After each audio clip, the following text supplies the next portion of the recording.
今天简易示范，用 Gemini 试算虚拟工作室每年碳足迹用量，再使用 Canva 产生报表。前置作业，你需要将设备亲测放到 Google 试算表，后续 Canva 会使用到。这里提醒，如有机敏资讯，应将资料隐匿或去识别化。完成试算表后，请 Gemini 根据经济部碳系数计算环境评数，加上所有设备资讯。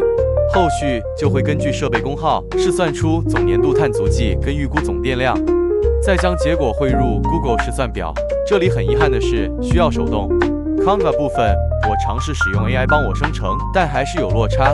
这里选用免费的样本来改良，最后的版本我会放在下方链接。觉得还不错的话，可以直接拿去使用。后续只要将数据修改。表格数据部分，点选表单框架。左上角选择操作，汇入试算表，选取表单，确认后就会显示在表格中。